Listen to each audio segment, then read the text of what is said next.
Dando continuidade agora nos casos 3 e 4, onde a fatoração do polinômio do denominador q de x, os termos quadráticos vai aparecer termos quadráticos irredutíveis agora no denominador, né?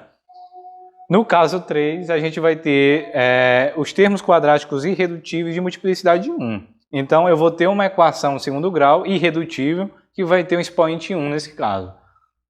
No caso 4, uma generalização desse caso 3, eu vou ter aqui termos quadráticos, né, de funções do segundo grau irredutíveis, que o grau, aliás, que a multiplicidade dela não vai ser necessariamente 1, pode ser maior. Né? Então a gente pode observar como fica o formato. Né? Aqui é um exemplo genérico, tá? O numerador aqui pode ser qualquer polinômio, eu representei como 1, mas isso aqui é um caso genérico. 1 sobre x menos a ao quadrado, x ao quadrado mais bx mais c. Né? Então aqui é o meu termo, a minha função de segundo grau irredutível, né? Meu termo quadrático irredutível, de multiplicidade 1. Então aqui eu vou representar por a sobre x menos a, mais b sobre x menos a ao quadrado, que isso aqui é do caso 2 que a gente viu anteriormente, né? Mas aqui vai ter a diferença, né? No termo irredutível quadrático, eu vou ter essa forma, cx mais 1d no meu numerador. Por quê, né?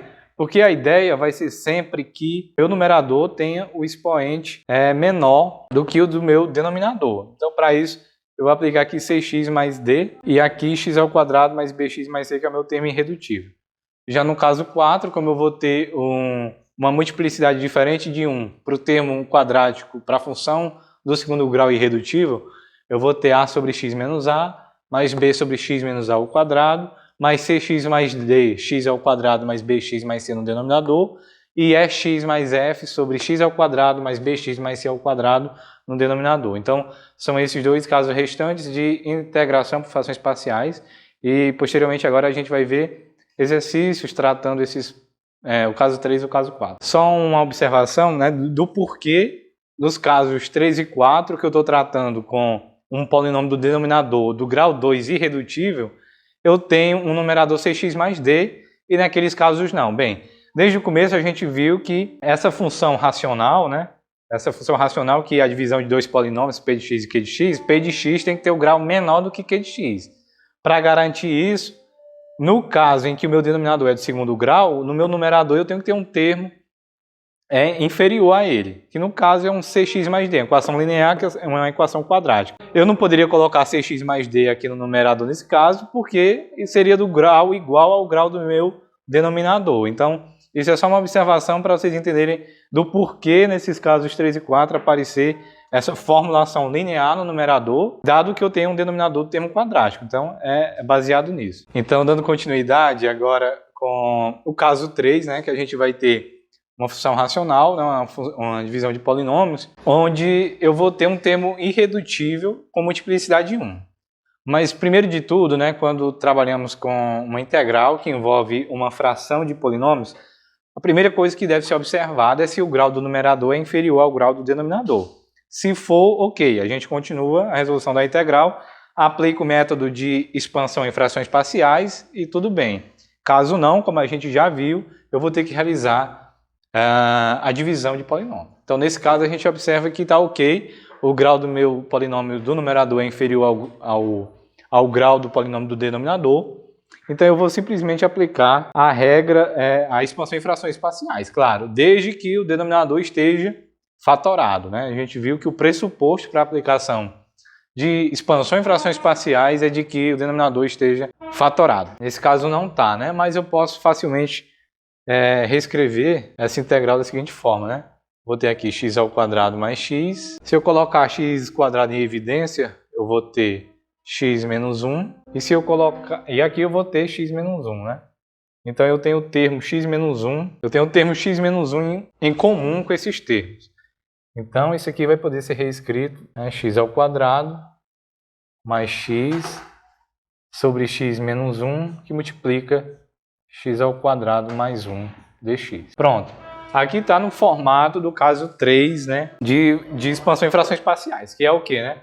É o caso em que eu tenho um termo quadrático irredutível, que no caso aqui é x ao quadrado mais 1, eu não vou conseguir reduzir esse termo, e ele tem multiplicidade de 1. Então, nesse caso, a gente viu que essa razão de polinômios ela vai poder ser reescrita da seguinte forma, né? X ao quadrado mais x sobre x menos 1, x ao quadrado mais 1, pode ser reescrito como a sobre x menos 1 mais bx mais c sobre x ao quadrado mais 1. Multiplicando ambos os lados, né, por x menos 1 vezes x ao quadrado mais 1, tx ao quadrado mais x vai ser igual a multiplica x ao quadrado mais 1, mais bx mais c, que multiplica x menos 1. Ou seja, isso aqui vai ser x ao quadrado, x igual a x ao quadrado mais 1, mais a, mais b, bx ao quadrado,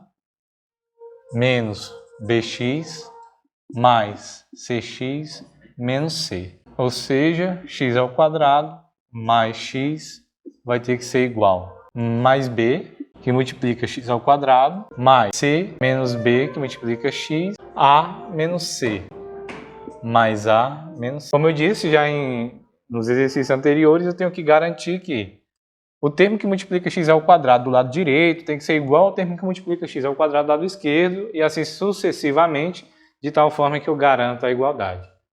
Então, reescrevendo aqui, esses termos eu vou ter que a mais b deve ser igual a 1, c menos b tem que ser igual a 1 e a menos c tem que ser 0.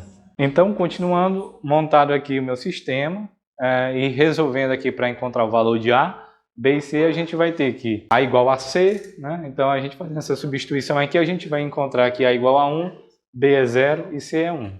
Então, substituindo lá no meu termo inicial, eu vou ter que essa integral fatorada, né, que ela vai poder ser reescrita pela integral da soma, ou seja, soma das integrais de a, que é 1, sobre x menos 1 dx, mais a integral de b, né, bx, b é 0, então vai ficar 0 vezes x, e c é 1, então vai ficar apenas 1a, né? b vezes x vai ser 0, vai restar apenas o termo c, né, que é 1 sobre x ao quadrado mais 1 dx. E pronto, né? Aqui a gente tem duas integrais bem mais simples do que a inicial, né? Que essa é a proposta do método de expansão em frações parciais. Observando a primeira, se eu usar uma substituição de variável, seja u igual a x menos 1, a derivada de u vai ser dx, né? Então eu vou ter a integral de 1 sobre u du. A integral de 1 sobre u du vai ser o ln de x menos 1. E aqui eu tenho uma integral que vai resultar em funções trigonométricas inversas, né? Então, em aulas anteriores, vocês estudaram esse tipo de integração. Então, aqui é uma característica de uma integral que vai resultar num arco tangente. E a gente sabe que o resultado da integral de arco tangente vai ser 1 sobre a, arco tangente x sobre a. A, no caso, é 1, né? 1 ao quadrado aqui. Então, vai ser 1 sobre a, 1 sobre 1, arco tangente de x sobre a. No caso, vai ser o arco tangente de x mais uma constante c. Então, esse é o resultado da primitiva de um caso aqui em que o meu denominador possui um termo irredutível de multiplicidade 1.